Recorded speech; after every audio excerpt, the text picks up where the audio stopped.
Welcome to Servants of the Lord Ministries. Bienvenue à Servants of the Lord Ministries. Mon nom est Dr. Keith Jenkins et je suis le coordinateur international de Servants of the Lord Ministries. Avant de commencer mon message d'aujourd'hui, je veux vous partager la mission de ce ministère qui a été donnée à Joseph Hitchcock il y a de nombreuses années, le fondateur de Servants of the Lord Ministries. Il dit: « J'ai des enfants dans chaque nation et tu as des frères et des sœurs dont le cœur crie vers moi. Ils m'ont demandé un ministère, des bénédictions et des dons. Je leur ai donné ces choses et cela les a bénis, mais il y a une partie de leur esprit qui n'a jamais été comblée et qui est réservée à une relation intime avec moi. Maintenant, leur cœur crie vers moi, juste pour moi. C'est à eux que je t'envoie, car je ne veux pas qu'ils mettent les années qu'il t'a fallu pour arriver jusqu'à moi, parce qu'il n'y avait personne pour te montrer comment faire à l'époque. Servants of the Lord Ministries est un ministère d'enseignement et de formation envoyé au corps du Christ pour atteindre les personnes qui ont un cœur selon Dieu. Ce message s'adresse à ceux qui veulent le connaître, grandir en lui et être prêts pour son avènement.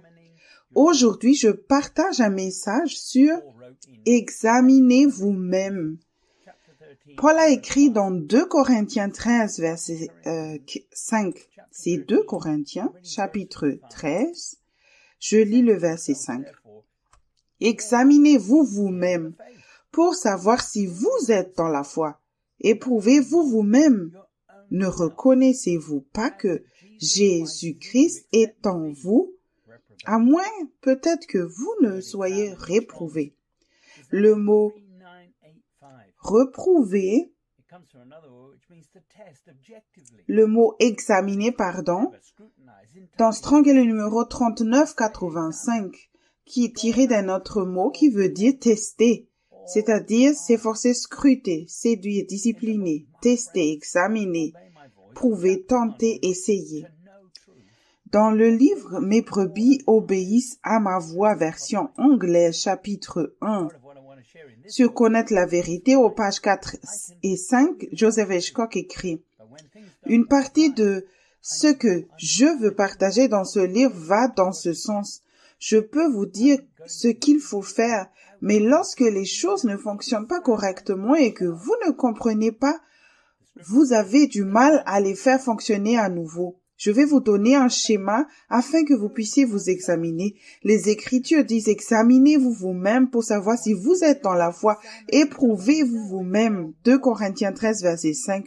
Je veux que vous puissiez vous examiner et savoir si vous marchez dans l'obéissance à Dieu ou non, et à quel niveau vous marchez dans l'obéissance. Si vous ne marchez pas dans l'obéissance à Dieu, vous devez découvrir pourquoi. Non seulement cela, mais vous devez aussi savoir ce qu'il faut faire pour remédier à cette situation. Nous allons entrer dans le vif du sujet. Si vous avez déjà décidé d'être tiède et de ne jamais parvenir à la connaissance de la vérité, cet enseignement vous ennuiera ou vous convaincra selon votre degré d'endurcissement.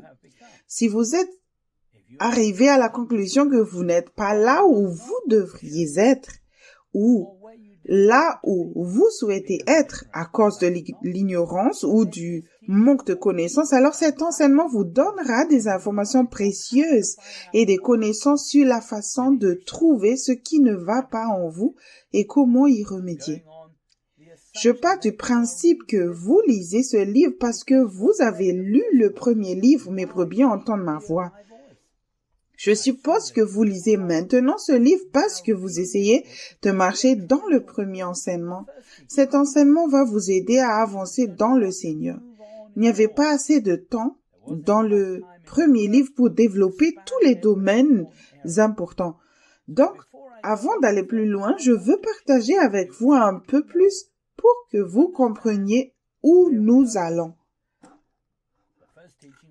Le premier enseignement était très important pour que vous puissiez réaliser que vous pouvez entendre Dieu et avoir une relation intime avec lui. C'était une révélation pour beaucoup de gens. Théoriquement, vous le saviez, mais en réalité, beaucoup d'entre vous ne pensaient pas que c'était possible. Le fait que vous puissiez entendre Dieu et avoir cette relation être en communion avec lui et être conduit par son esprit a été une véritable révélation pour certains d'entre vous. Les étapes pratiques sur la façon de préparer votre vaisseau pour cette marche de la communion sont également sur le sujet de notre enseignement. Vous devez comprendre qu'il y a un but dans le fait d'entendre Dieu. Dieu n'a pas simplement décidé que vous entendiez sa voix et que vous soyez en communion avec lui. Ce n'est pas seulement pour la communion. Les enfants de Dieu sont formés dans un but précis. Vous êtes censés vous examiner personnellement en fonction du fruit qui se manifeste sur le chemin étroit et non en fonction des dons de l'esprit qui opèrent par grâce. Tu peux écouter Dieu dans le ministère pour le bien de quelqu'un d'autre dans le besoin et devenir toi-même un retranché à cause du même péché qui se manifeste encore et encore dans ta propre vie. Paul écrit dans 1 Corinthiens chapitre 10 verset 1 au verset 11. C'est 1 Corinthiens chapitre 10, je commence par le verset 1. Frères, je ne veux pas que vous ignorez que nos pères ont tous été sous la nuée, qu'ils ont tous passé au travers de la mer, verset 2, qu'ils ont tous été baptisés en Moïse dans la nuée et dans la mer, verset 3. Qu'ils ont tous mangé le même aliment spirituel, verset 4, et qu'ils ont tous bu le même breuvage spirituel, car ils buvaient à un rocher spirituel qui les suivait, et ce rocher était Christ. Verset 5, mais la plupart d'entre eux ne furent point agréables à Dieu, puisqu'ils périrent dans le désert. Verset 6, or ces choses sont arrivées pour nous servir d'exemple, afin que nous n'ayons pas de mauvais désirs, comme ils en ont eu. Verset 7, ne devenez point idolâtres comme quelques-uns d'eux, selon qu'il est écrit, le peuple s'assit pour manger et pour boire, puis ils se levèrent pour se divertir. Verset 8, ne nous livrons point à l'impudicité comme quelques-uns d'eux s'y livrèrent, de sorte qu'il en tomba 23 000 en un seul jour. Verset 9, ne tentons point le Seigneur comme le tentèrent quelques-uns d'eux, qui périrent par les serpents. Verset 10, ne murmurez point comme murmurèrent quelques-uns d'eux, qui périrent par l'exterminateur. Verset 11, ces choses leur sont arrivées pour servir d'exemple. Elles ont été écrites pour notre instruction à nous qui sommes parvenus à la fin des siècles. Les mauvais fruits qui se manifestent en toi lorsque tu es exposé aux pressions quotidiennes de la vie sont la preuve que tu es charnel et que Jésus n'est pas le Seigneur de ta vie. Tu as amené son peuple dans le désert pour le préparer à entrer dans la terre promise. Dieu est saint. Tout ce qu'ils ont eu à supporter, c'est un peu de chaleur pendant 40 jours, mais cela s'est vite transformé en 40 ans. Seuls Caleb et Josué ont été trouvés fidèles. Ce sont les derniers jours, et lorsqu'il reviendra, seras-tu trouvé fidèle? Josué a dit dans Josué, chapitre 24, verset 14 au verset 16. C'est Josué 24, je commence par le verset 14. Maintenant, craignez l'Éternel et servez-le avec intégrité et fidélité. Faites disparaître les dieux qu'ont servi vos pères de l'autre côté du fleuve et en Égypte et servez l'Éternel. Verset 15. Et si vous ne trouvez pas bon de servir l'Éternel, choisissez aujourd'hui qui vous voulez servir, ou les dieux que servaient vos pères au-delà du fleuve, ou les dieux des Amoréens dans le pays desquels vous habitez. Moi et ma maison, nous servirons l'Éternel. Le peuple répondit et dit, « Loin de nous la pensée d'abandonner l'Éternel et de servir d'autres dieux. » Dieu ne pouvait pas permettre à son peuple de remplacer d'autres nations corrompues puisqu'il avait été vaincu dans le désert par la tentation sous un niveau de pression très bas. Moïse était un bon leader, tout comme Josué, mais le peuple n'a pas pu maîtriser leur chair après que Dieu les a délivrés d'Égypte. Jean a écrit dans 1 Jean 2, verset 25 au verset 29. C'est 1 Jean, chapitre 2, je lis le verset 25. Et la promesse qu'il nous a faite c'est la vie éternelle. Verset 26. Je vous ai écrit ces choses au sujet de ceux qui vous égarent. Verset 27. Pour vous, l'onction que vous avez reçue de lui demeure en vous. Et vous n'avez pas besoin qu'on vous enseigne, mais comme son onction vous enseigne toutes choses, et qu'elle est véritable et qu'elle n'est point un mensonge, demeurez en lui selon les enseignements qu'elle vous a donnés. Verset 28. Et maintenant, petits enfants, demeurez en lui, afin que lorsqu'il paraîtra, nous ayons de l'assurance, et qu'à son avènement, nous ne soyons pas confus et éloignés de lui. Verset 29. Si vous savez qu'il est juste, reconnaissez que quiconque pratique la justice est né de lui. Pour plus d'informations sur les 6 étapes de l'onction, tu peux lire le livre Les Fils manifestés de Dieu, édition révisée de Joseph Hitchcock. Tout le monde doit craindre Dieu. Ceux qui n'entendent Dieu que dans leur ministère, mais pas dans leur vie personnelle, avec le don de la vie éternelle, sont trompés et peuvent séduire les autres. 3 choses sont toujours ointes. Numéro 1, la parole de vérité prononcée sur la base de sa parole écrite. Numéro 2, tout travail ou ministère que Dieu a ordonné et dirige. Numéro 3, toute personne qui a une justice par la foi et qui obéit à Dieu de manière constante dans sa vie personnelle dans des situations compliquées. Jean a écrit que l'Église avait une onction qui demeurait après qu'il se soit repenti des œuvres mortes. Pour cette raison, il n'avait besoin de personne pour les enseigner. Aujourd'hui, l'onction dans la majorité des ministères n'est présente que lorsque quelqu'un prêche ou exerce un ministère. Jean leur a dit de ne pas se laisser séduire par ceux qui n'ont une onction que lorsque les dons du Saint-Esprit sont en action. Paul a écrit à Timothée. C'est dans 1 Timothée chapitre 3 verset 1 au verset 16.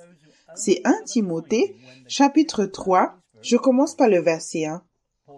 Cette parole est certaine. Si quelqu'un aspire à la charge d'évêque, il désire une œuvre excellente. Verset 2. Il faut donc que l'évêque soit irréprochable mari d'une seule femme, sobre, modéré, réglé dans sa conduite, hospitalier, propre à l'enseignement. Verset 3. Il faut qu'il ne soit ni adonné au vin, ni violent, mais indulgent, pacifique, désintéressé. Verset 4. Il faut qu'il dirige bien sa maison et qu'il tienne ses enfants dans la soumission et dans une parfaite honnêteté. Verset 5. Car si quelqu'un ne sait pas diriger sa propre maison, comment prendra-t-il soin de l'Église de Dieu? Verset 6. Il ne faut pas qu'il soit un nouveau converti de peur gonflée d'orgueil, il ne tombe sous le jugement du diable. Verset 7. Il faut aussi qu'il reçoive un bon témoignage de ceux du dehors, afin de ne pas tomber dans l'opprobre et dans les pièges du diable. Verset 8. Le diacre aussi doivent être honnêtes, éloignés de la duplicité des excès du vin, d'un gain sordide. Verset 9. Conservant le mystère de la foi dans une conscience pure. Verset 10. Qu'on les éprouve d'abord et qu'ils exercent ensuite leur ministère s'ils sont sans reproche. Verset 11. Les femmes de même doivent être honnêtes, non médisantes, sobres, fidèles en toutes choses. Verset 12. Les diacres doivent être maris d'une seule femme et diriger bien leurs enfants et leur propre maison. Verset 13. Car ceux qui remplissent convenablement leur ministère s'acquièrent un rang honorable et une grande assurance dans la foi en Jésus-Christ. Verset 14. Je t'écris ces choses avec l'espérance d'aller bientôt vers toi. Verset 15. Mais afin que tu saches, si je tarde, comment il faut se conduire dans la maison de Dieu, qui est l'Église de Dieu, du Dieu vivant, la colonne et l'appui de la vérité. Verset 16. Et sans contredit, le mystère de la piété est grand, celui qui a été manifesté en chair, justifié par l'Esprit, vu des anges, prêché aux gentils, cru dans le monde, élevé dans la gloire. Pour t'examiner correctement, tu dois d'abord faire tes preuves, surtout à la maison, car c'est ta première église en tant que leader. Dans la maison de quelqu'un qui est loin, tout le monde,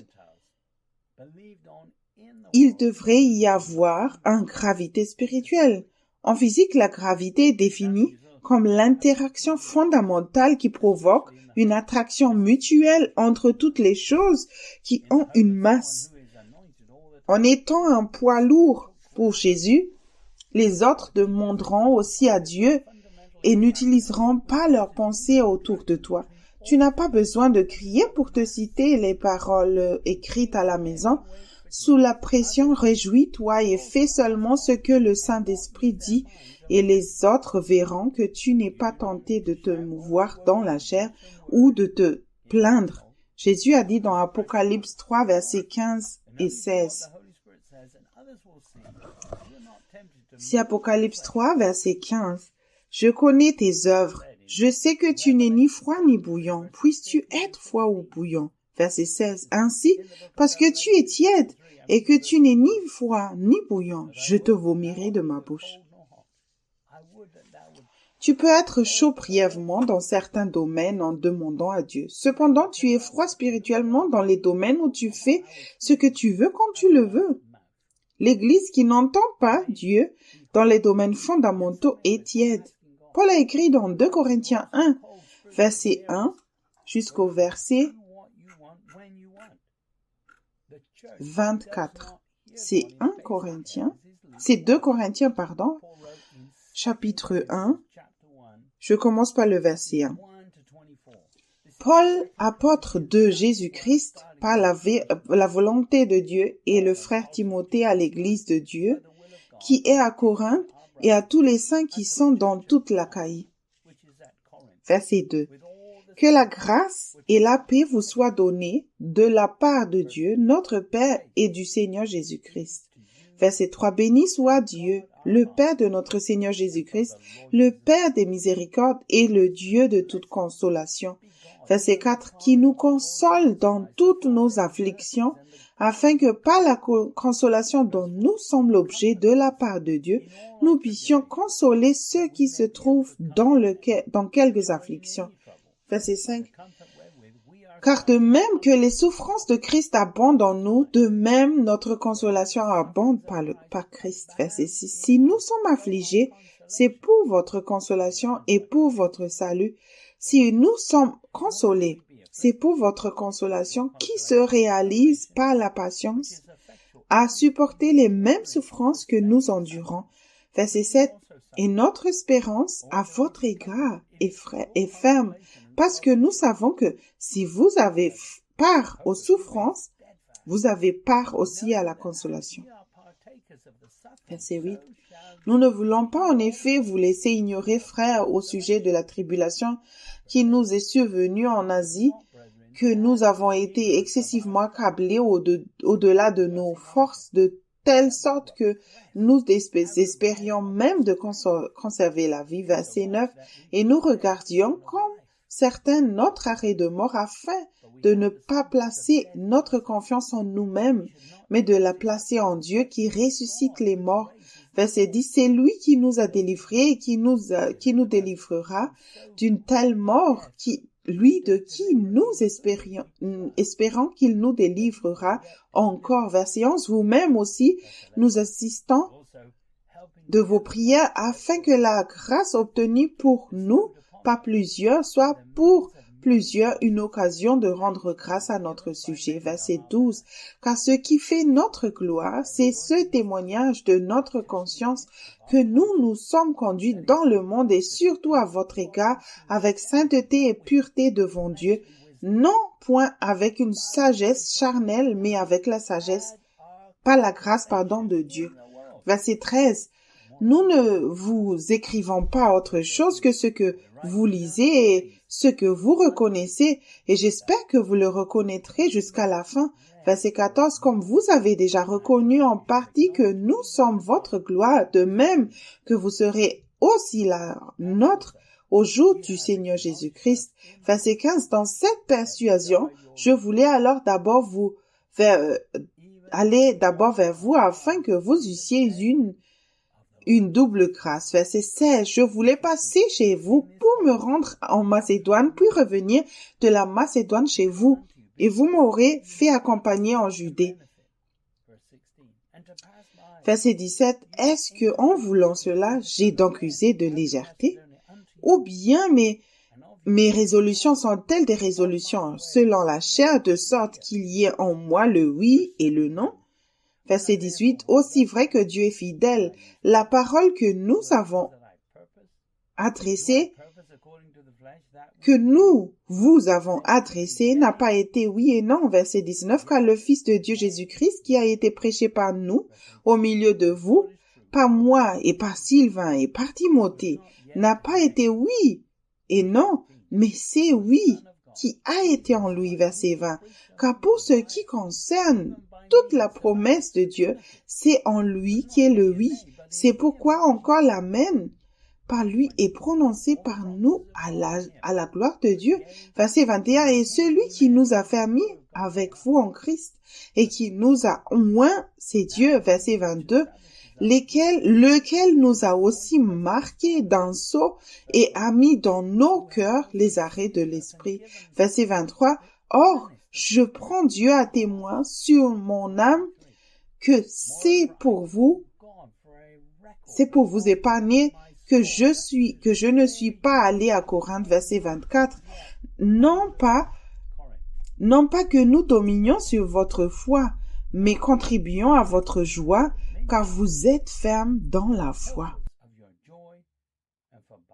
Paul était un poids lourd spirituel lorsqu'il s'agissait de souffrance et il n'allait pas épargner les Corinthiens qui cherchent des prétextes pour ne pas écouter la voix de Dieu dans leur vie personnelle. Ils étaient presque des retranchés, mais ils avaient été renoués avec Dieu après que Tite leur eut apporté la première lettre de Paul. Paul a partagé avec les Corinthiens des témoignages de situations compliquées sur le chemin étroit parce qu'ils ne s'examinaient pas correctement eux-mêmes. Paul a reçu l'onction dans numéro 1, les épreuves et les difficultés. Numéro 2, les situations qui mettent sa vie en danger. Numéro 3, sa vie personnelle et ses finances. Et numéro 4, la maison et le foyer. Ne cherche pas des prétextes pour sortir de Christ ou prendre des vacances dans la chair. La chair est un système opératoire corrompu. Vivre dans la chair, c'est comme rester dans un bâtiment en attente de démolition. Les promesses ne sont pas disponibles pour ceux qui demeurent dans le... les promesses ne sont disponibles que pour ceux qui demeurent dans le Christ. Si tu t'éloignes de la vérité à des niveaux de pression inférieurs, alors à des niveaux de pression supérieure, tu t'éloigneras aussi. Paul n'utilisait pas la sagesse naturelle pour résoudre les problèmes quotidiens. Assure-toi que ta vie personnelle est fortement ointe de témoignages de sagesse divine. Utilise la sagesse naturelle et la technologie moderne avec parcimonie et montre aux autres membres de l'Église qu'il y a une meilleure façon de fonctionner, de faire. Dans le message Bible, 2 Corinthiens 13, verset 5 dit « Mettez-vous à l'épreuve pour vous assurer que vous êtes solide dans la foi. Ne vous laissez pas aller à la dérive en prenant tout pour acquis. Faites-vous examiner régulièrement. Vous avez besoin de preuves de première main et non de simple oui, dire que Jésus-Christ est en vous. Mettez-le à l'épreuve. Si vous échouez au test, faites quelque chose pour y remédier. Les chrétiens à l'aise se méfient car la quantité d'épreuves augmente avec le temps lorsque tu continues à suivre le Christ. Il te suffit d'obéir et de continuer à obéir. Il n'est jamais trop tard pour commencer à travailler sur tes fondations. Si tu ne l'as pas fait récemment, ceux qui font de longs voyages font des contrôles réguliers sur le transport dont ils dépendent, car il peut s'arrêter soudainement, sinon, spirituellement, tout fonctionne sans problème lorsque le Christ est ton Seigneur. Paul a écrit dans 2 Corinthiens 10, verset 1 au verset 6. C'est 2 Corinthiens chapitre 10, je lis le verset 1. Moi, Paul, je vous prie, par la douceur et la bonté de Christ, moi humble d'apparence quand je suis au milieu de vous et plein d'hardiesse, à votre égard quand je suis éloigné. Verset 2. Je vous prie lorsque je serai présent de ne pas me forcer à recourir avec assurance à cette hardiesse dont je me propose d'user contre quelques-uns qui nous regardent comme marchant selon la chair. Verset 3. Si nous marchons dans la chair, nous ne combattons pas selon la chair. Verset 4. Car les armes avec lesquelles nous combattons ne sont pas charnelles, mais elles sont puissantes par la vertu de Dieu pour renverser des forteresses. Verset 5. Nous renversons les raisonnements et toute hauteur qui s'élève contre la connaissance de Dieu et nous amenons toute pensée captive à l'obéissance de Christ. Verset 6. Nous sommes prêts aussi à punir toute désobéissance lorsque votre obéissance sera complète. Tu ne peux pas perdre ta foi en Dieu, mais tu peux la perdre en ayant foi en quelque chose d'autre, en écoutant les imaginations et les désirs de la chair. Prends captive les pensées qui sont basées sur ce que ce monde a à offrir. Paul suppliait les Corinthiens d'être humbles et d'arrêter de prendre des décisions avec leurs pensées. Paul a acquis des âmes en suivant le Christ sur le chemin étroit et a appris à répondre aux pensées et aux imaginations qui servent d'excuse à la chair tout en suivant le Christ. Il allait utiliser ses âmes sur les Corinthiens aussi. Une pensée, par exemple, qui dit que tu n'as pas besoin de demander à Dieu dans une situation parce qu'elle est trop insignifiante et diabolique. Ceux qui ne posent pas assez de questions ne sont pas solides dans la foi. Comment lui obéir parfaitement si tu es toujours en train de réfléchir alors que tu devrais écouter? Jésus a enseigné dans Matthieu 6, versets 24 et 25. C'est Matthieu, l'évangile de Matthieu, chapitre 6. Je commence par le verset 24. Nul ne peut servir de maître, car ou il haïra l'un et aimera l'autre, ou il s'attachera à l'un et méprisera l'autre. Vous ne pouvez servir Dieu et maman. Verset 25. C'est pourquoi je vous dis, ne vous inquiétez pas pour votre vie, de ce que vous mangerez, ni pour votre corps, de quoi vous serez vêtus. La vie n'est-elle pas plus que la nourriture et le corps plus que le vêtement? Le mot maman, dans Strong est le numéro 31 à 26, tiré d'un autre mot qui veut dire d'origine chaldien, confiance, c'est-à-dire au sens figuré, richesse personnifiée. Mamona, c'est-à-dire avarice. Noah Webster 1828 a défini le mot avarice comme un désir démesuré de gagner et de posséder des richesses, la convoitise, l'avidité ou le désir insatiable de gain. L'avarice exerce une influence dévastatrice sur les plus belles affections et les plus doux conforts de l'humanité. Ta pensée n'a pas été créée pour penser à ton propre bien-être en faisant de Dieu ton pourvoyeur. Tu as été créé à l'image de Dieu pour le servir lui seul. Tu as été racheté sur le marchand des esclaves du péché et du royaume du diable pour suivre Christ si tu es né de nouveau. Maman est un mot chaldéen qui signifie sécurité basée sur la richesse personnelle et le gain terrestre. Nous lisons dans Ésaïe 47, verset 1 au verset 5. C'est le livre d'Ésaïe, chapitre 47. Je lis le verset 1. Descends et assieds-toi dans la poussière, vierge, fille de Babylone. Assieds-toi à terre, sans trône, fille de Chaldéen. On ne t'appellera plus délicate et voluptueuse. Verset 2. Prends les meules et mous de la farine, ôte ton voile, relève les pans de ta robe, découvre tes jambes, traverse les fleuves. Verset 3. Ta nudité sera découverte et ta honte sera vue. J'exercerai ma vengeance, je n'épargnerai personne. Verset 4. Notre Rédempteur, c'est celui qui s'appelle l'Éternel des armées, c'est le Saint d'Israël. Verset 5. Assieds-toi en silence et va dans les ténèbres, fille des Chaldéens. On ne t'appellera plus la souveraine des royaumes. Babylone n'est pas seulement un ancien pays, mais un système qui consiste à s'enrichir sans craindre Dieu et sans reconnaître son appel sur sa vie. Cela plaît au monde. Le royaume de Dieu est là depuis le jour de la Pentecôte pour ceux qui veulent suivre le Christ de tout leur cœur. Jésus n'a pas enfermé le diable, ni supprimé l'Empire romain, ni puni les autorités corrompues lors de sa première apparition. Il avait fait. Jean le Baptiste et Paul n'auraient pas eu la tête coupée lorsqu'ils étaient peut-être en prison.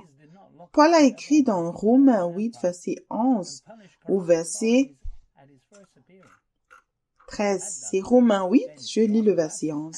Et si l'esprit de celui qui a ressuscité Jésus d'entre les morts habite en vous, celui qui a ressuscité Christ d'entre les morts rendra aussi la vie à vos corps mortels par son esprit qui habite en vous.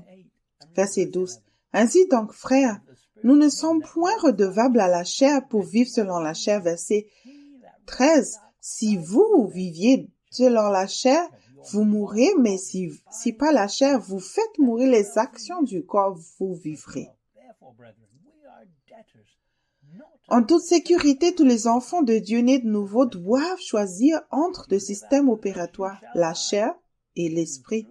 Une fois que tu as fait cela, arrête d'écouter tes besoins physiques qui te contrôlaient auparavant à travers la chair. Paul a écrit dans Colossiens 3, verset 5 ou verset 10. C'est Colossiens chapitre 3, je lis le verset 5.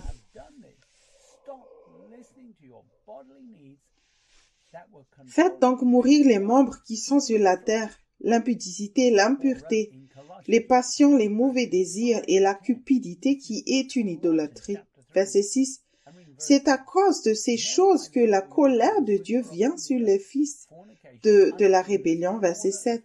Parce que lesquels vous marchiez autrefois lorsque vous suiviez dans ces péchés, lorsque vous viviez, dans ces péchés. Verset 8. Mais maintenant, renoncez à toutes ces choses, à la colère, à l'animosité, à la méchanceté, à la calomnie, aux paroles déshonnêtes qui pourraient sortir de votre bouche. Verset 9. Ne montez pas les uns aux autres, vous étant dépouillés du vieil homme et de ses œuvres. Verset 10. Ayant revêtu l'homme nouveau, qui se renouvelle dans la connaissance selon l'image de celui qui l'a créé. Naître de nouveau n'est pas une police d'assurance contre l'enfer, mais une occasion unique d'obéir à Dieu par l'intermédiaire du Saint-Esprit comme le Christ. Si tu veux être contrôlé par l'Esprit, ne permets pas à tes membres physiques de résister au Saint-Esprit pour le bien de ta chair. Ton style de vie et ton comportement changeront avec le Christ en charge et de nouvelles habitudes seront formées à la place. Tu n'aurais plus jamais à faire une autre œuvre morte ou à prendre de l'arbre de la connaissance du bien et du mal. Paul a écrit dans 1 Corinthiens 15, verset 45 au verset 58. C'est 1 Corinthiens chapitre 15, je commence par le verset 45. C'est pourquoi il est écrit, le premier homme Adam devint une âme vivante. Le dernier Adam est devenu un esprit vivifiant. Verset 46. Mais ce qui est spirituel n'est pas le premier, c'est ce qui est animal. Ce qui est spirituel vient ensuite. Verset 47. Le premier homme tiré de la terre est terrestre. Le second homme est du ciel. Verset 48. Tel est le terrestre, tels sont aussi les terrestres, et tel est le céleste, tels sont aussi les célestes. Verset 49. Et de même que nous avons porté l'image du terrestre, nous porterons aussi l'image du céleste. Verset 50. Ce que je dis, frères, c'est que la chair et le sang ne peuvent hériter le royaume de Dieu, et que la corruption n'hérite pas l'incorruptibilité. Verset 51. Voici, je vous dis un mystère.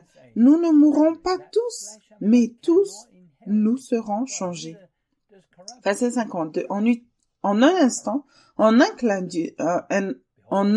d'œil, à la dernière trompette, la trompette sonnera et les morts ressusciteront incorruptibles, et nous serons changés. Verset 53. Car il faut que ce corps corruptible revête l'incorruptibilité et que ce corps mortel revête l'immortalité. Verset 54, lorsque ce corps corruptible aura revêtu l'incorruptibilité et que ce corps mortel aura revêtu l'immortalité, alors s'accomplira la parole qui est écrite, la mort a été engloutie dans la victoire. Verset 55, ô mort, où est ta victoire? Ô mort, où est ton aiguillon? Verset 56, l'aiguillon de la mort, c'est le péché et la puissance du péché, c'est la loi.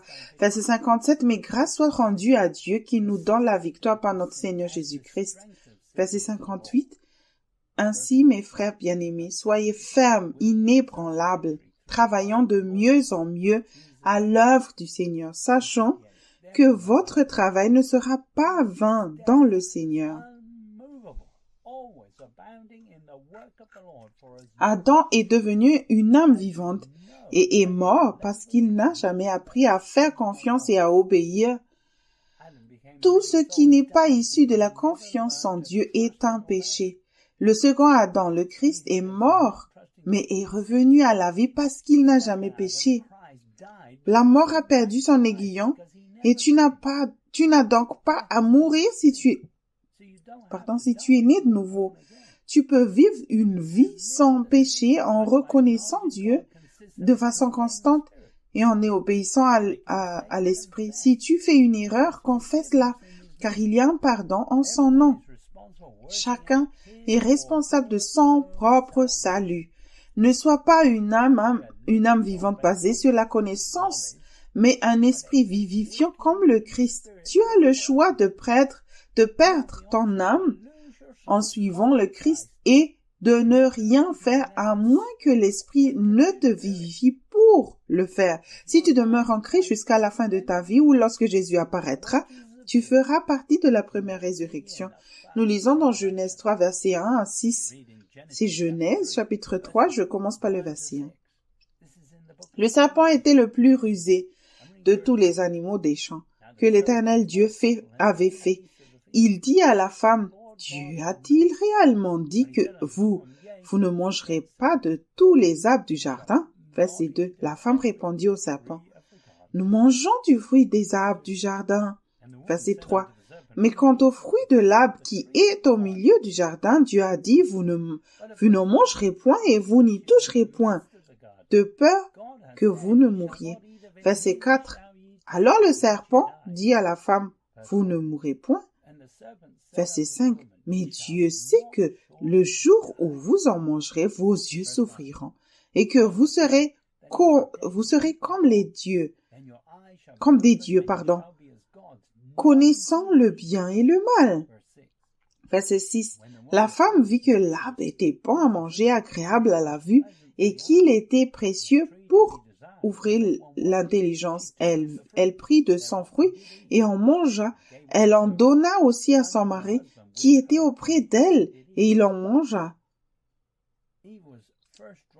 Elle a d'abord été attirée par la connaissance des yeux, a cédé à la chair et a décidé qu'elle pouvait se débrouiller seule avec la connaissance du bien et du mal. Le diable a aidé Ève à imaginer ce qu'elle pouvait accomplir avec la connaissance du bien et du mal. Adam et Ève n'ont pas pu revenir en arrière après avoir péché, car la chair est un système opératoire corrompu. Aujourd'hui, par Jésus-Christ, Dieu est prêt à prendre toutes les décisions pour toi par la grâce au moyen de la foi. Mais tu dois suivre le Christ par l'Esprit et résister à ta chair qui te dit ce que tu dois faire et ne pas faire. Ève ne s'attendait pas à être chassée du jardin d'Éden après avoir péché. Ève se trompait elle-même en pensant qu'elle pouvait être le Seigneur de sa vie et continuer à vivre au paradis. Te trompes-tu toi-même de la même manière? En pensant à tes besoins individuels, tu perdras aussi la vie et la paix dont tu pourrais jouir chaque jour sur terre. Considère l'éternité et ce que tu perdras en faisant les œuvres mortes de la chair et réponds-toi par la grâce. Adam et Ève ont su immédiatement qu'ils étaient nus après avoir péché. Jésus a dit dans Apocalypse 3, 17 au 19. C'est Apocalypse chapitre 3, je lis le verset 17. Parce que tu dis, je suis riche, je me suis enrichi et je n'ai besoin de rien, et parce que tu ne sais pas que tu es malheureux, misérable, pauvre, aveugle et nu.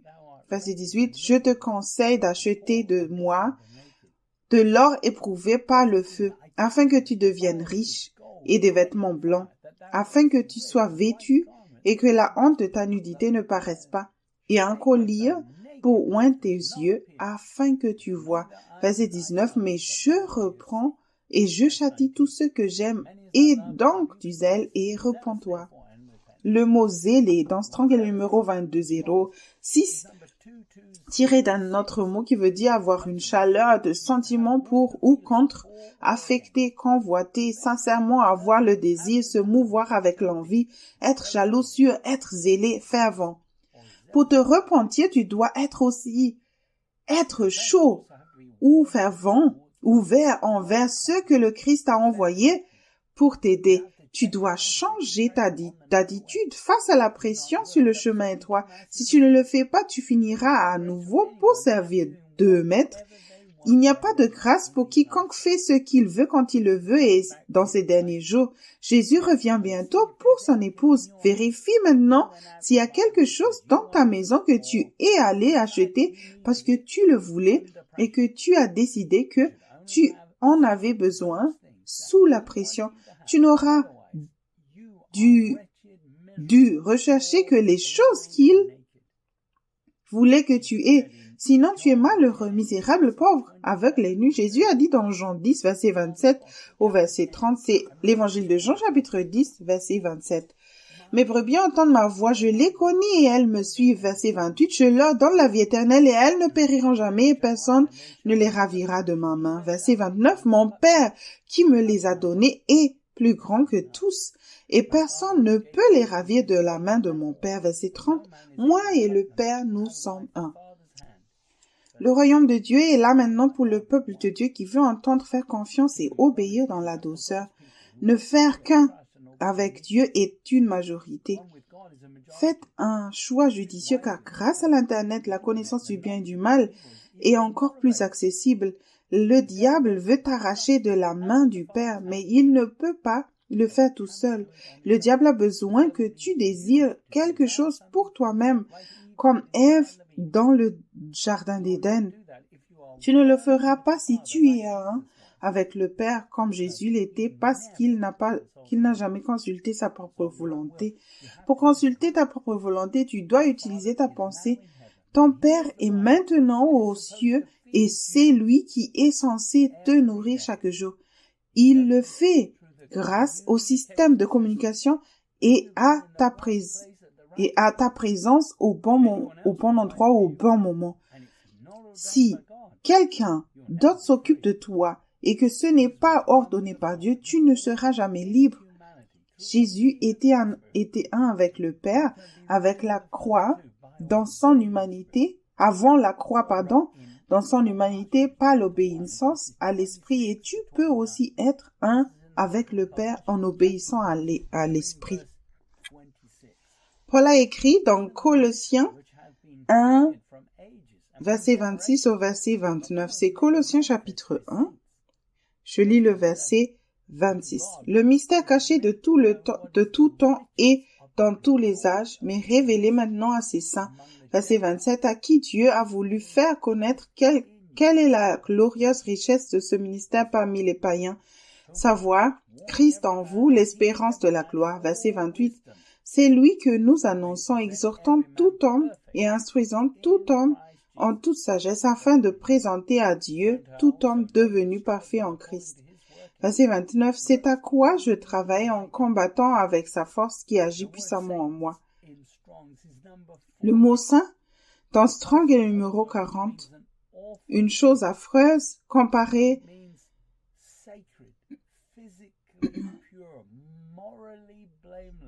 à un autre mot qui veut dire sacré, physiquement pur, moralement irréprochable ou religieux, cérémonialement consacré, très saint. C'est saint. Une chose sainte. Par la grâce au moyen de la foi, le Christ est vivant. et agir dans tous ceux qui ne résistent pas à ceux qu'il dirige par l'Esprit. Si tu vis une vie qui est contrôlée par l'Esprit maintenant, ta vie rendra gloire à Dieu maintenant et plus tard. Continue à utiliser ta communion où elle cessera de fonctionner par manque d'usage. Si tu vis dans ce monde, mais que tu n'en fais pas partie, Dieu travaillera toujours puissamment en toi. Un simple contrôle, consiste à demander à Dieu ce qu'il veut que tu fasses, comme tu l'as fait auparavant, et il répond immédiatement. Tu sais que ta foi est toujours solide dans ce domaine. Tu peux même demander un rafraîchissement si tu es occupé ou en voyage, ou si tu en as besoin sur le chemin étroit pour quelque raison que ce soit. Paul grandissait rapidement. Des mystères, qui étaient auparavant cachés lui étaient révélés, ainsi qu'à tous ceux qui se tenaient à l'écart du monde en recherchant sa volonté parfaite. Les églises qui utilisent la sagesse terrestre, alors qu'elles pourraient être mal à l'aise en apprenant des leçons en se confiant à lui, de tout leur cœur sont ignorantes. Paul a écrit dans Colossiens 1, verset 23 au verset 25. C'est Colossiens, chapitre 1, verset 23. Si du moins vous demeurez fondés inébranlables dans la foi, sans vous détourner de l'espérance de l'évangile que vous avez entendu, qui a été prêché à toute créature sous le ciel et dont moi, Paul, j'ai été fait ministre. Verset 24, je me réjouis maintenant dans mes souffrances pour vous, et ceux qui manquent aux souffrances de Christ, je l'achève en ma chair pour son corps qui est l'Église. Verset 25, c'est d'elle que j'ai été fait ministre selon la chair que Dieu m'a donnée auprès de vous, afin que j'annonçasse pleinement la parole de Dieu. Pour les autres, Paul ressemblait à un retranché sur le chemin étroit sans espoir, mais il avait l'espérance de la gloire qui est un mystère pour l'Église d'aujourd'hui. Paul est devenu un prédicateur de la Nouvelle Alliance en peu de temps sans aller à l'école biblique. Il a appris à demander à Dieu tout ce qui concerne le moment, l'endroit où rester, ce qu'il faut manger et quand. Tu as utilisé les Juifs qui essayaient de le faire tuer ou arrêter pour son entraînement.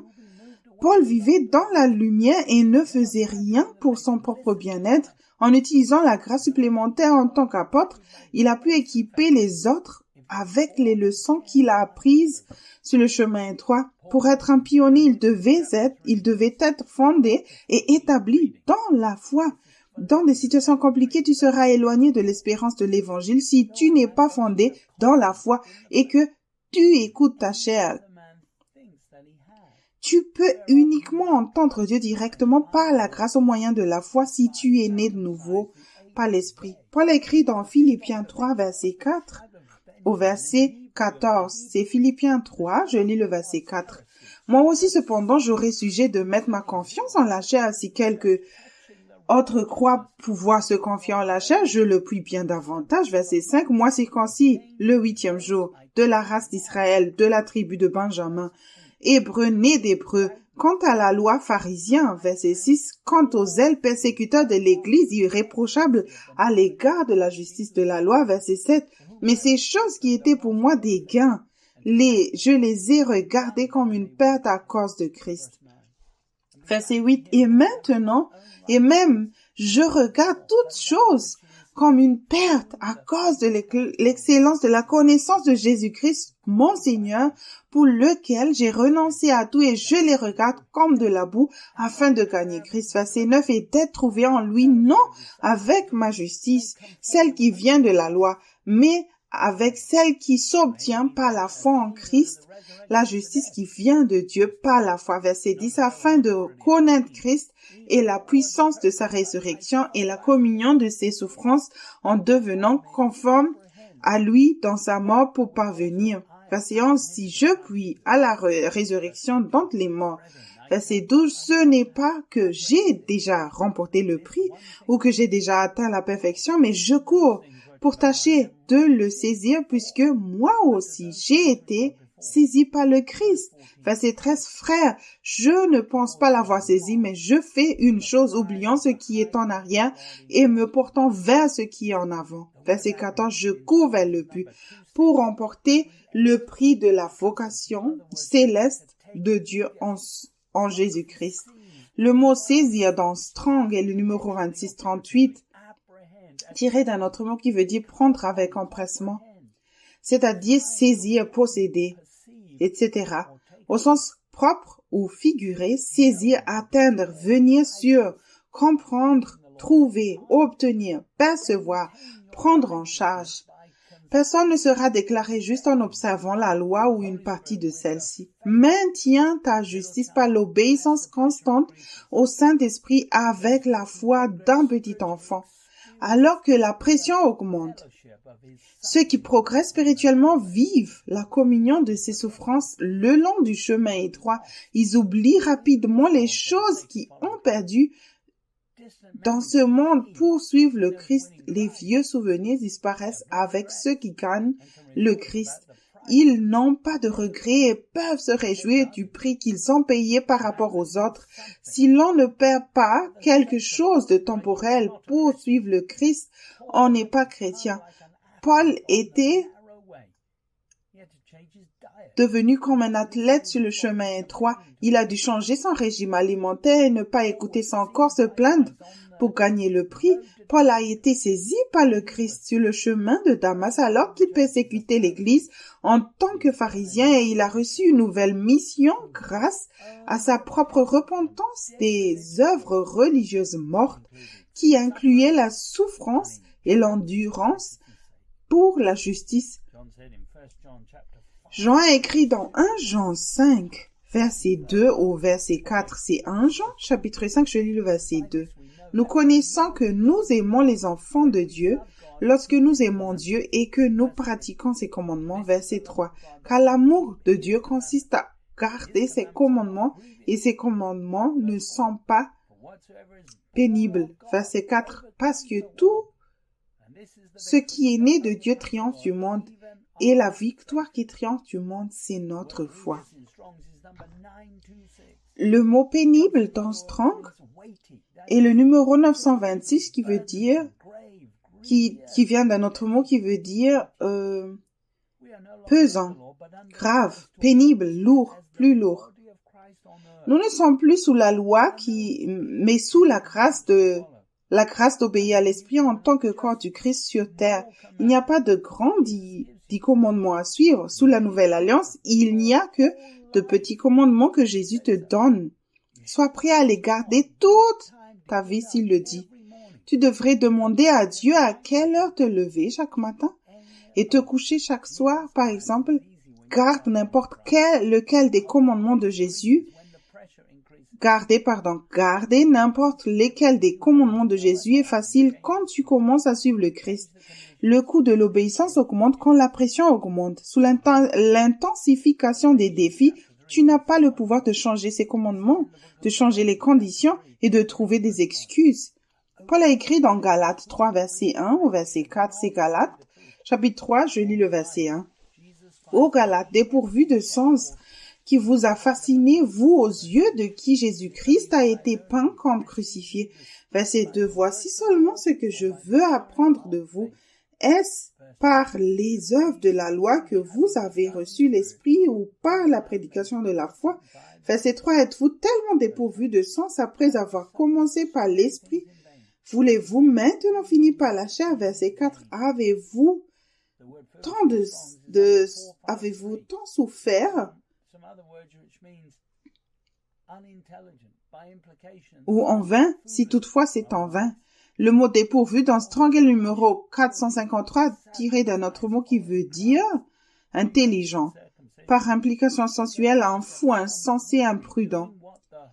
Ta chair sera circoncis en suivant Christ. Tu n'as donc pas besoin de circoncision. Les Galates s'étaient lassés de faire ce que le Saint-Esprit leur indiquait de faire dans une situation compliquée parce qu'ils ne travaillaient pas sur leur fondation.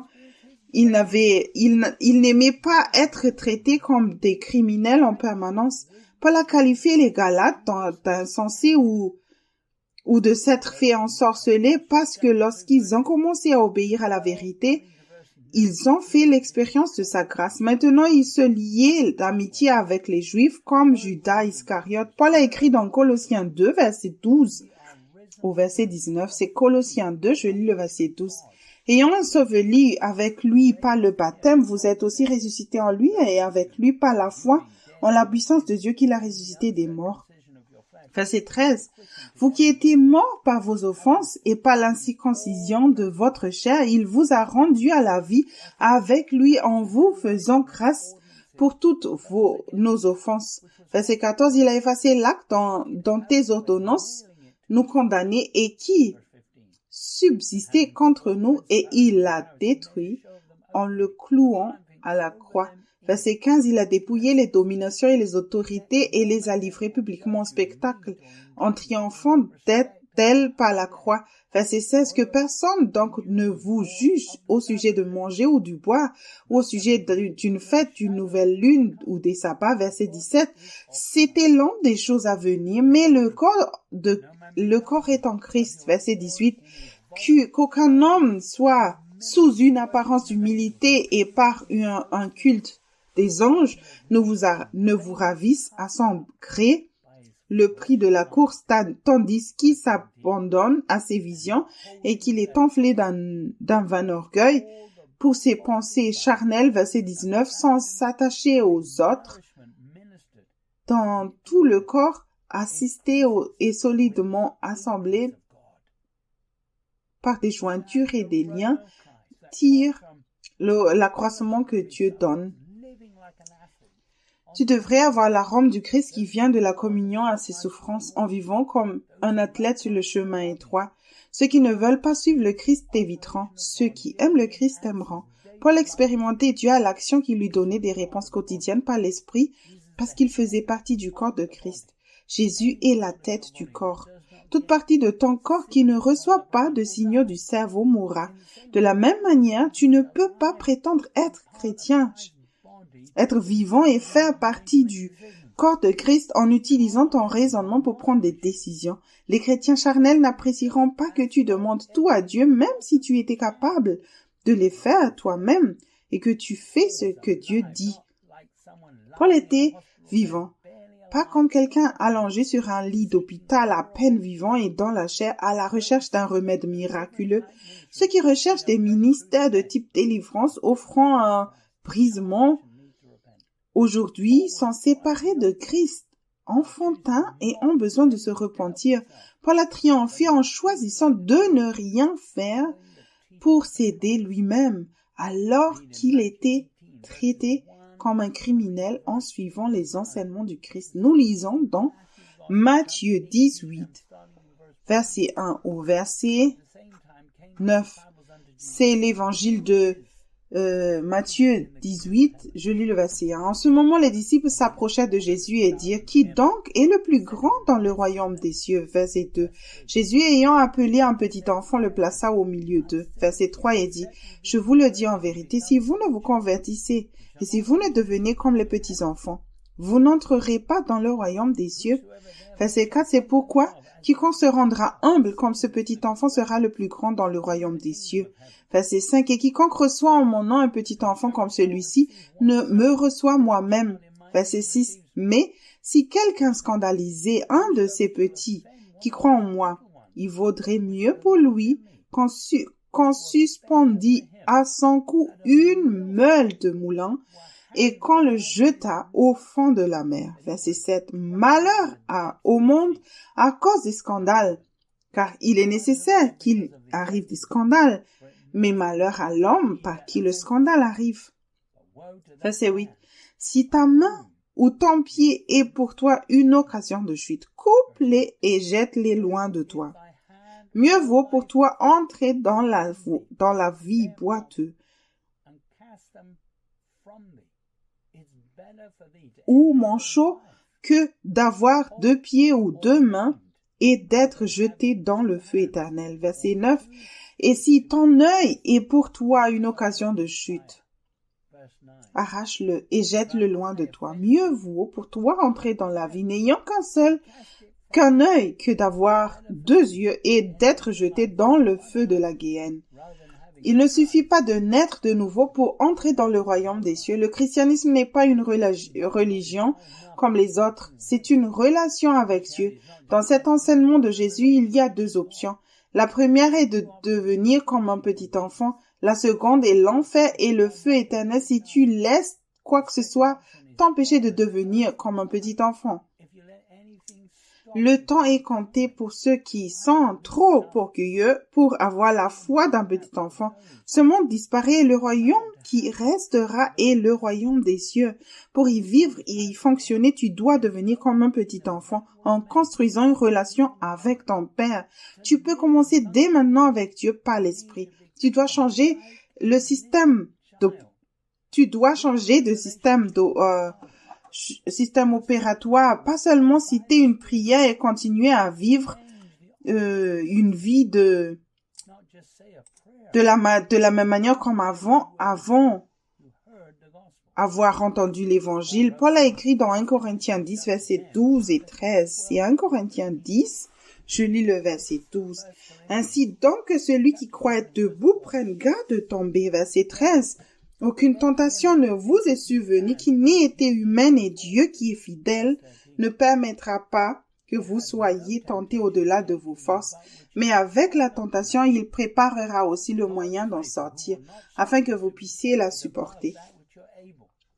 Les Corinthiens étaient très heureux et recherchaient un ministère et des bénédictions dans un environnement confortable. Ils avaient même un ministère de type délivrance pour ceux qui servaient encore de maître. Cela aurait pu ressembler à un ministère solide pour n'importe qui d'autre aujourd'hui avec de nombreux croyants, mais Paul n'était pas impressionné. Tu as besoin d'épreuves et de difficultés où ta foi ne sera pas testée. Dieu permettra une certaine pression pour exposer une fondation faible ou corrompue que tu as construite, mais ne permettra pas que tu seras tenté au-delà de ta capacité à obéir. L'orgueil qui dit qu'on n'a pas besoin de demander à Dieu les petites choses te fera rater la solution de Dieu. La grâce continue lorsque tu demandes à Dieu. Ceux qui sont humbles demandent toujours à Dieu et font ce qu'il dit. Paul a continué dans 1 Corinthiens chapitre 10, verset 14 au verset 24. C'est 1 Corinthiens chapitre 10, je lis le verset 14. C'est pourquoi, mes bien-aimés, fuyez l'idolâtrie. Verset 15. Je parle comme à des hommes intelligents. Jugez-vous vous-même de ce que je dis. Verset 16. La coupe de bénédiction que nous bénissons n'est-elle pas la communion au sang de Christ? Le pain que nous rompons n'est-il pas la communion au corps de Christ? Verset 17. Puisqu'il y a un seul pain, nous qui sommes plusieurs, nous formons un seul corps, car nous participons tous à un même pain. Verset 18. Voyez les Israélites selon la chair. Ceux qui mangent les victimes ne sont-ils pas en communion avec l'autel? Verset 19. Que dis-je donc? Que la viande sacrifiée aux idoles est quelque chose ou qu'une idole est quelque chose nullement? Verset 20. Je dis que ce qu'on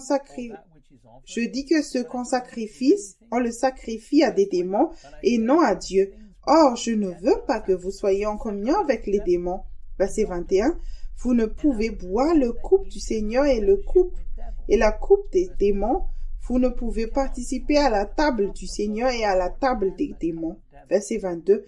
Voulons-nous provoquer la jalousie du Seigneur? Sommes-nous plus forts que Dieu?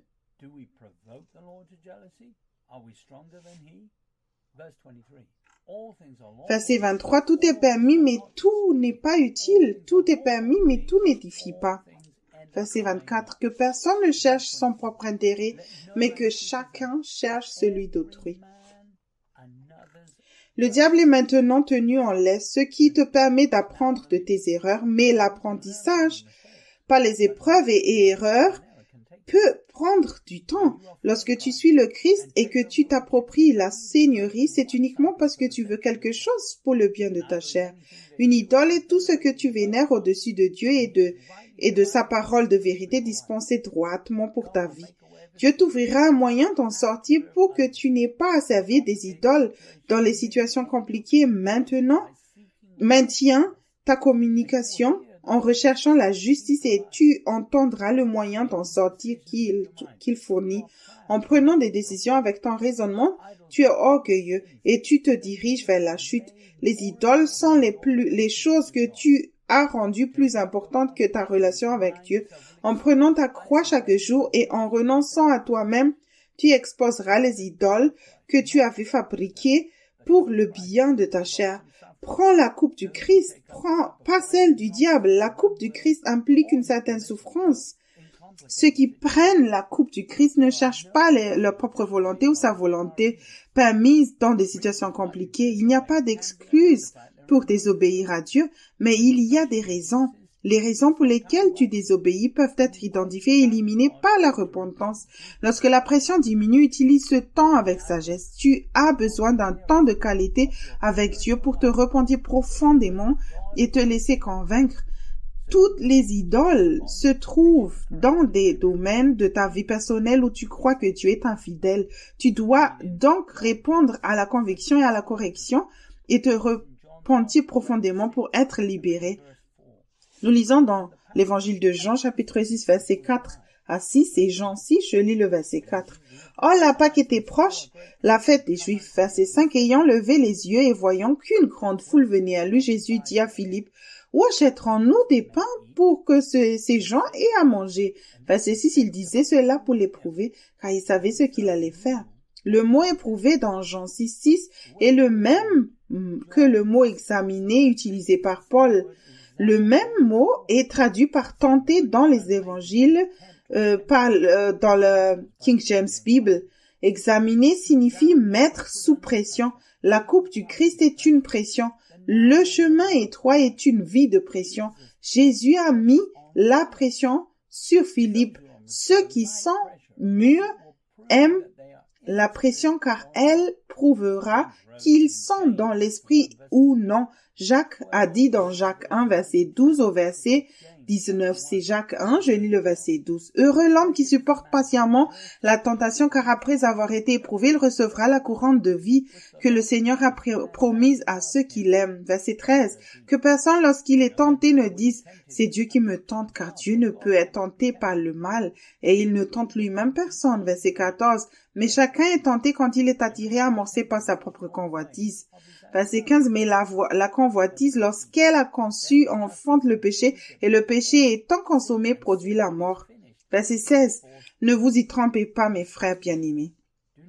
Verset 17, toute grâce excellente et tout don parfait descend d'en haut du Père des Lumières, chez lequel il n'y a ni changement ni honte de variation. Verset 18, il nous a engendrés selon sa volonté, par la volonté de vérité, afin que nous soyons en quelque sorte les prémices et de ces créatures. Verset 19, sachez-le, mes frères bien-aimés, ainsi que tout homme soit prompt à écouter, lent à parler, lent à se mettre en colère.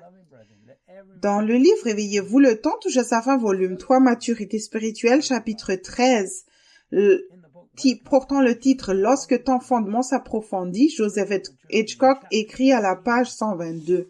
La pression est bonne pour toi. Tu pourrais être tenté de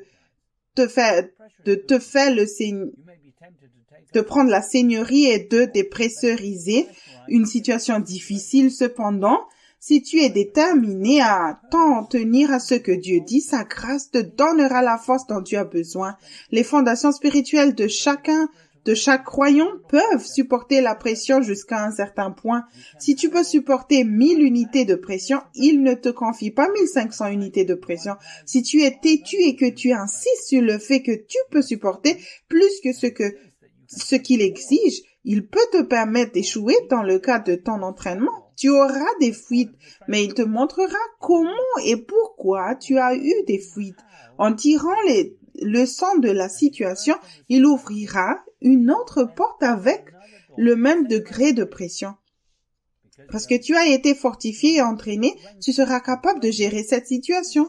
Tu peux supporter la pression avec contentement lorsque tu fais confiance à Dieu. Il ne permettra pas que tu sois éprouvé au-delà de ce que tu es capable de supporter, mais il t'offrira une voie d'évasion, un issue. La pression doit augmenter si tu veux avoir la couronne de vie en écoutant Dieu. Tu échapperas au piège du malin, tu vaincras la tentation et tu porteras le fruit de l'esprit dans des situations compliquées. Si tu écoutes ton raisonnement, tu seras frustré. Tu finiras dans la chair et tu te mettras en colère. Tu as toutes les ressources pour entendre Dieu et lui obéir. Le royaume de Dieu est ici par l'esprit et toute ton aide passe le système de communication. Tu tomberas en disgrâce en pensant que tu n'as pas besoin d'entendre sa voix tout le temps. Dieu n'a pas supprimé le diable, alors si tu cesses d'écouter Dieu, tu suivras une voie qui semble juste. Nous lisons dans Luc chapitre 10, verset 25 au verset 26, c'est l'évangile de Luc chapitre 10, je lis le verset 25. Un docteur de la loi se leva et dit à Jésus, pour l'éprouver, « Maître, que dois-je faire pour hériter la vie éternelle ?» Verset 26, Jésus lui dit, « Qu'est-il écrit dans la loi? Qui lis-tu? » Les Juifs ont fait pression sur le Christ pour qu'il fasse quelque chose sur la base de son raisonnement et qu'il réagisse en utilisant la connaissance de la loi.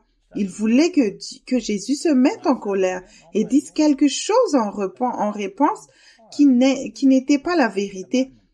Mais il ne l'a jamais fait. Salomon a écrit dans Proverbe 3, verset 1 au verset 6, c'est Proverbe 3, je lis le verset 1. « Mon fils, n'oublie pas mes enseignements et que ton cœur garde mes préceptes. » Verset 2. « Car ils prolongeront les jours et les années de ta vie et ils augmenteront ta paix. » Verset 3. « Que la bonté et la fidélité ne t'abandonnent pas.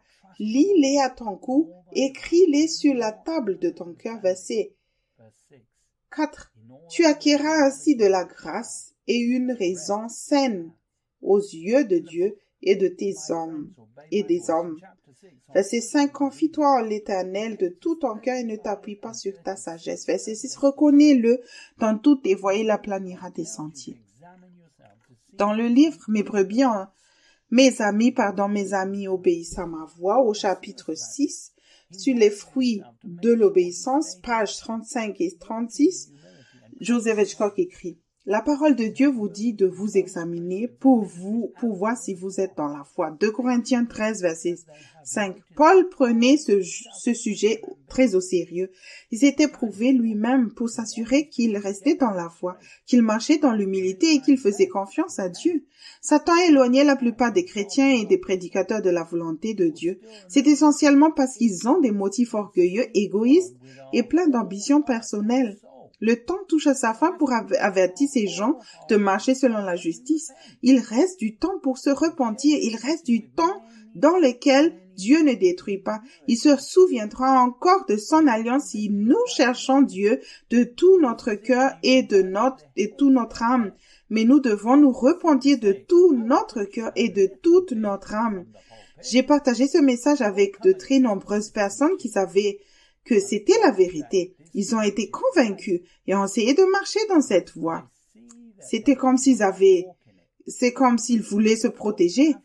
Il semblait dire, je vais le prêcher un peu sur le pupitre. Je ne m'opposerai pas à cet enseignement. Je reconnaîtrai que ce message est juste. Pourtant, je constate qu'ils ne marchent pas dans cette voie. Ils n'y vont pas de tout leur cœur et de toute leur âme parce que s'ils le font, cela leur coûtera le royaume qu'ils ont construit. S'ils commencent à chercher Dieu, il ne va pas continuer à fournir ce faux royaume. Il s'écroulera et ils ne sont pas disposés à le laisser s'écrouler. Leur orgueil ne cesse de vouloir le soutenir, ils se retrouvent donc par nécessité à devoir se détourner de Dieu et à revenir à leur propre raisonnement et à leur propre compréhension en utilisant leur propre méthode pour continuer à fonctionner. Ils essaient de se justifier en disant qu'ils ont une grande œuvre en cours, mais cela n'impressionne pas Dieu. Dieu ne s'intéresse pas à nos sacrifices, il ne s'intéresse pas à notre obéissance. Il ne s'intéresse qu'à notre obéissance. Il vaut mieux obéir que sacrifier. Au lieu de mourir à nous-mêmes et de mortifier notre chair, notre raisonnement et notre intelligence, nous pensons qu'il vaudrait mieux construire à Dieu un beau sanctuaire.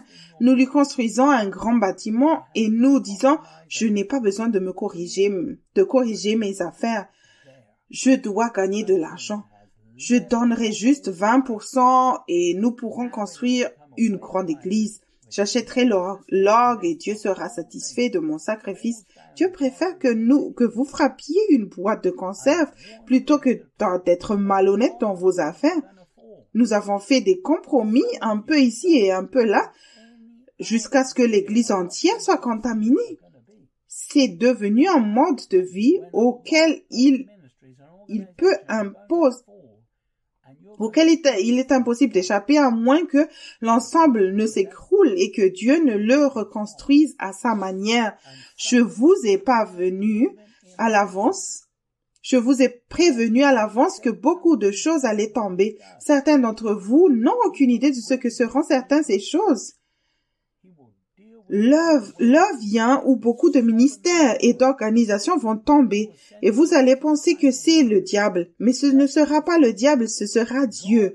Certains d'entre vous ne peuvent même pas l'imaginer. Dieu va secouer certaines choses. Quand il le fera, il fera sortir son peuple. Il les traitera comme il l'a fait avec Sodome et Gomorrhe. Il enverra les anges à temps pour les avertir. Le jugement arrive. Dieu va enlever le chandelier des fausses églises et des faux ministères. Lorsqu'il le fera, ils tomberont. Ce message a pour but de vous aider, de t'aider à obéir à Dieu. Il y a des choses que Dieu a dites qui sont très sérieuses. Cela fait partie de ma motivation de partager cela aussi sérieuse que Dieu le voit. Ce n'est pas le moment de jouer à des jeux. J'ai vu des gens jouer à des jeux avec cela pendant des années. Je voulais les amener à prendre la décision de servir Dieu de tout leur cœur et de toute leur âme, mais ils jouaient toujours à ces jeux-là. Il n'y a plus de temps pour jouer. Tu dois choisir aujourd'hui qui tu vas servir. Ce que tu sais par grâce doit passer de ta tête à ton cœur. Tu dois accepter la médecine spirituelle, c'est-à-dire les épreuves et les difficultés pour approfondir ta confiance en Dieu et cesser de t'appuyer sur ta propre compréhension. Il est difficile de faire manger et avaler à un enfant ce qui est réellement bon pour lui. Pour faire passer la vérité que tu connais de ta tête à ton cœur, tu dois avaler la conviction et rejeter les mensonges auxquels tu as cru en suivant une voie qui te semble juste. Salomon a écrit dans Proverbe 14, verset 12 au verset 15. C'est Proverbe chapitre 14, je lis le verset 12. Telle voie paraît droite à un homme, mais son issue, c'est la voie de la mort. Verset 13, au milieu même du rire, le cœur peut être affligé et la joie peut finir par la détresse. Verset 14, celui dont le cœur s'égare se rassasie de ses voies et l'homme de bien se rassasie de ce qui est en lui. Verset 15, l'homme simple qui croit tout ce dont il dit, mais l'homme prudent est attentif à ses pas. Lorsque la vérité entre dans ton cœur, tu deviens un pratiquant de la parole. Ceux qui désobéissent continuent d'écouter leur chair. Certains ne lâchent jamais les mensonges qu'ils veulent croire pour le bien de leur chair jusqu'à ce qu'ils en récoltent les conséquences, où leur foi ne commence à fonctionner que dans les dernières années de leur vie lorsqu'ils s'examinent et s'humilient. Certains ont besoin d'un secouement de leur vie pour voir ce qui ne va pas. Toutefois, mal orienté te revient lorsque tu te réponds des mensonges afin que tu puisses croire la vérité que tu as reçue par conviction. Tu t'épargneras des années de chagrin en examinant le fruit qui se trouve dans ta vie personnelle maintenant. La vérité dans ton cœur au sujet de Dieu doit être maintenu sur le chemin étroit à mesure que la pression augmente. Paul a écrit dans 2 Corinthiens 7, verset 1 au verset 13. C'est 2 Corinthiens chapitre 7, je lis le verset 1. Ayant donc de telles promesses, bien-aimés, purifions-nous de toute souillure de la chair et de l'esprit, en achevant notre sanctification dans la crainte de Dieu. Verset 2. Donnez-nous une place dans vos cœurs. Nous n'avons fait tort à personne, nous n'avons ruiné personne, nous n'avons tiré du profit de personne. Verset 3. Ce n'est pas pour vous condamner que je parle de la sorte, car j'ai déjà dit que vous êtes dans nos cœurs et à la vie et à la mort. Verset 4.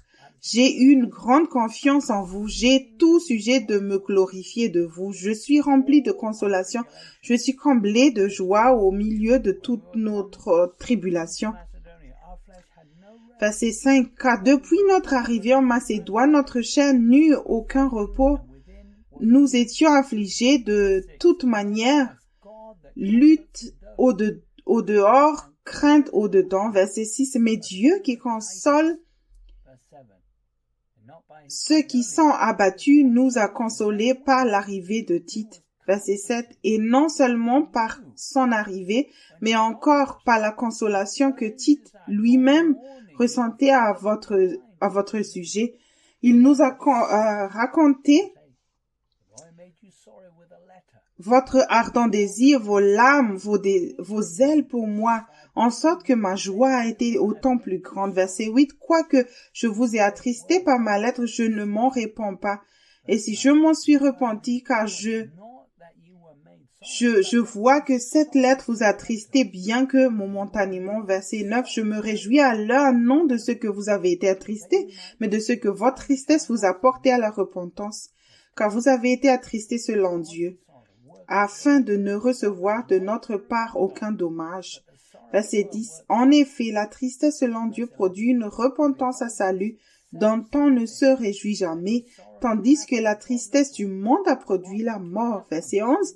Et voici cette même tristesse selon Dieu, quel empressement n'a-t-elle pas produit en vous? Quelle justification, quelle indignation, quelle crainte, quel désir ardent, quel zèle, quelle punition! Vous avez montré à tous égards que vous étiez purs dans cette affaire. Verset 12. Donc je vous ai écrit, ce n'était ni à cause de celui qui a fait l'injure, ni à cause de celui qui l'a reçu, c'était afin que votre empressement pour nous fût manifesté parmi vous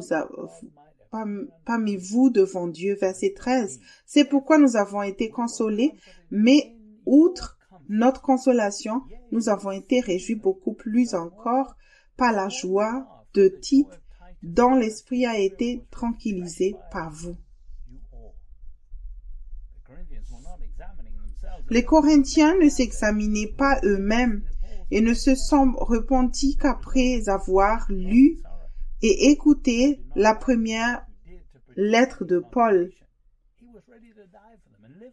ce qui a entraîné une profonde tristesse divine. Paul n'a pas écrit comme il l'a fait pour produire une quelconque condamnation. Il était prêt à mourir pour eux et à vivre avec eux. Paul a été réconforté par le fait qu'ils ont pris le temps de répondre à la correction qu'ils ont reçue par le biais de sa propre lettre et qui se sont profondément repentis. Paul voulait simplement qu'il se réveille et qu'il s'examine personnellement, pas en termes de ministère. Dans la Living Bible, 2 Corinthiens 13, verset 5 dit « Faites le point sur vous-même, êtes-vous vraiment chrétien? Passez-vous le test? Sentez-vous de plus en plus la présence et la puissance du Christ en vous? Ou bien faites-vous semblant d'être chrétien alors qu'en réalité vous ne l'êtes pas du tout? » Tu peux être né de nouveau et ne pas être chrétien.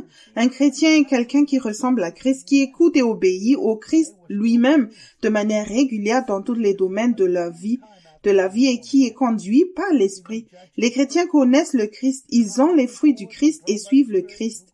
Paul voulait que les Corinthiens vérifient si le Christ était réellement vivant et agissait en eux.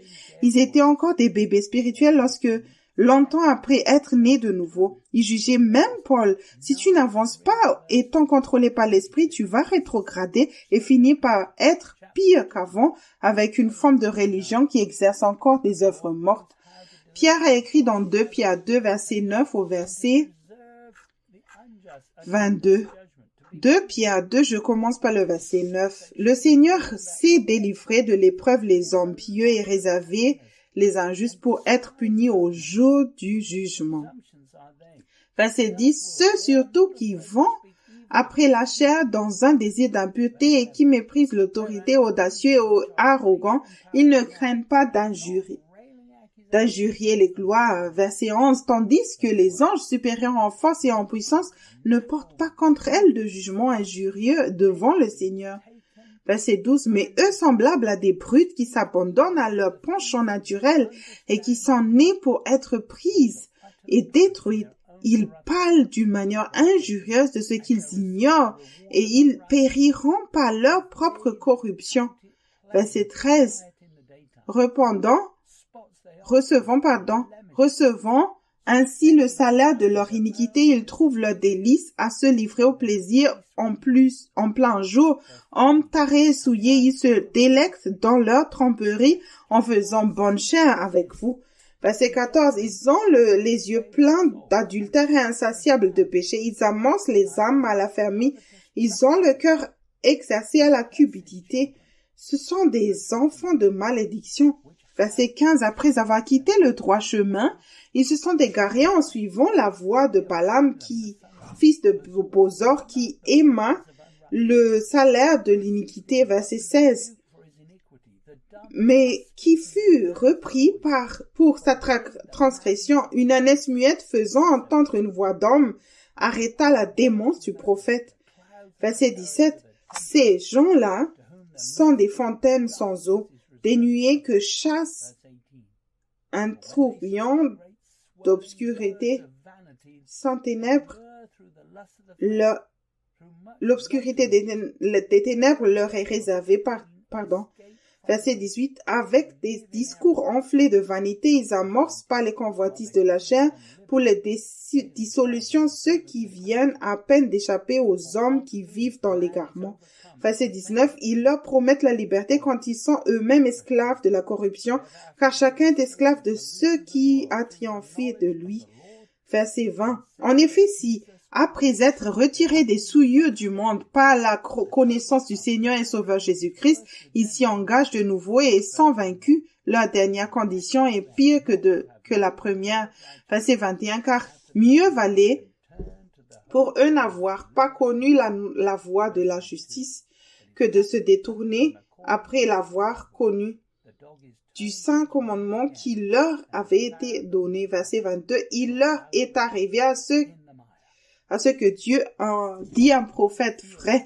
Le chien est retourné à ce qu'il avait vomi et la truie l'avait s'évautré dans le bourbier. Tu peux avoir l'impression d'avancer lors d'une conférence en écoutant ceux qui promettent la liberté, mais ceux qui sont dirigés et contrôlés par leurs émotions et leurs sentiments sont également corrompus. Quiconque te dit que Dieu t'a donné un cerveau et attend de toi que tu l'utilises est corrompu. Tu es capable de délivrer quiconque cherche la droiture sur le chemin étroit. Paul a écrit dans 2 Corinthiens 13, verset 3 au verset 9. C'est 2 Corinthiens 13. Je lis le verset 3. Mais j'espère que vous reconnaîtrez que nous ne sommes pas reprouvés. Verset 7. Cependant, nous prions Dieu que vous ne fassiez rien de mal, non pour paraître nous-mêmes approuvés, mais afin que vous pratiquiez ce qui est bien et que nous soyons comme réprouvés. Verset 8. Car nous n'avons pas de puissance contre la vérité, nous n'avons que pour la vérité. Verset 9. Nous nous réjouissons lorsque nous sommes faibles, tandis que vous êtes forts. Et ce que nous demandons dans nos prières, c'est votre perfectionnement. Le mot « reprouver » est dans Strongel numéro 96, tiré d'un autre mot qui veut dire « non approuvé », c'est-à-dire rejeté, par implication sans valeur, littéralement, moralement, naufragé, rejeté, réprouvé. Paul demandait aux Corinthiens de vérifier leurs fruits de leur vie personnelle, car il devait apporter une lourde correction dans ses lettres après que le péché se soit manifesté ouvertement dans l'Église.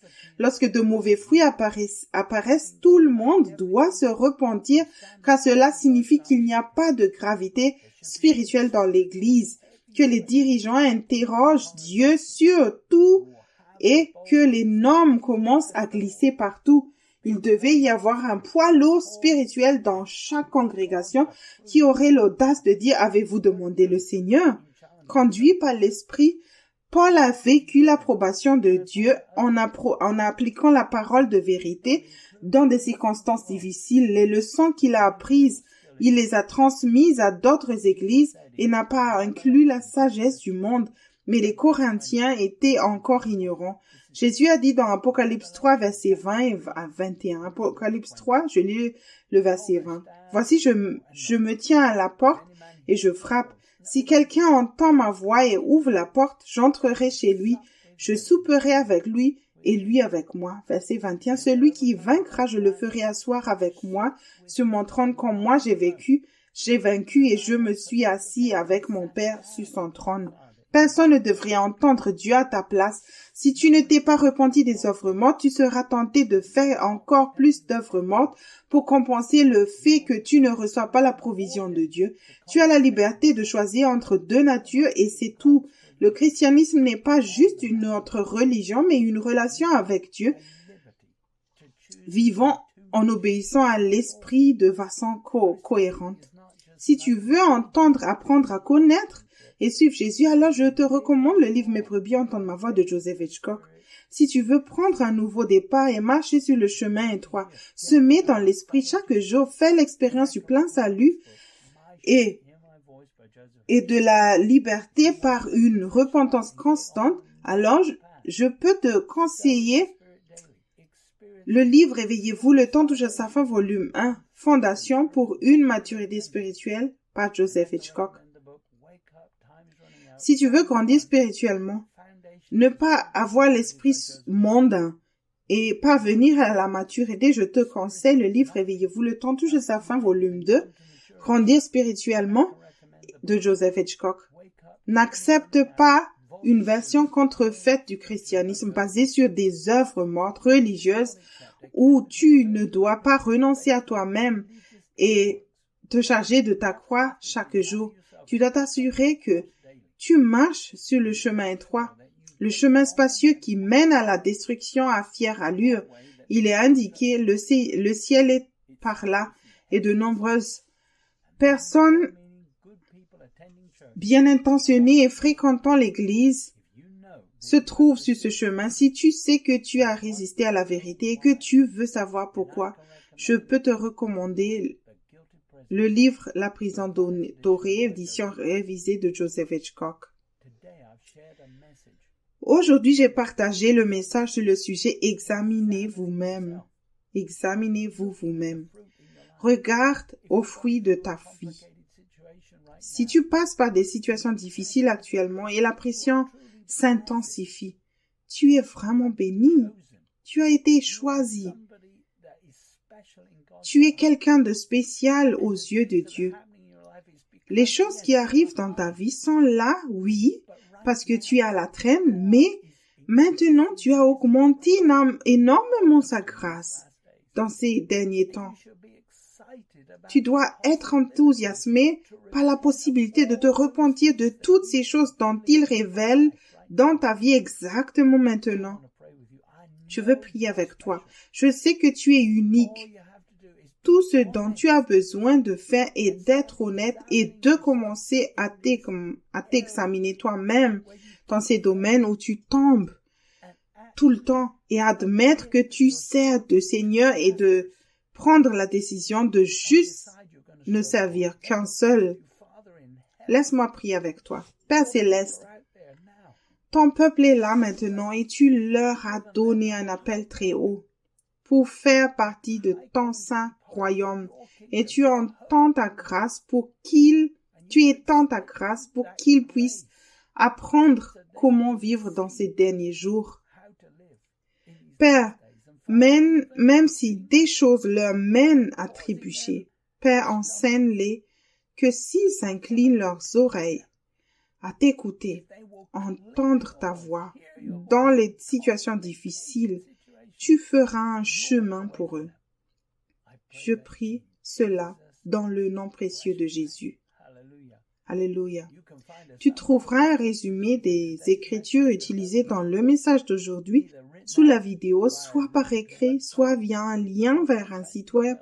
Nos coordonnées suivront à la fin de ce message. Dieu te bénisse et merci d'avoir écouté.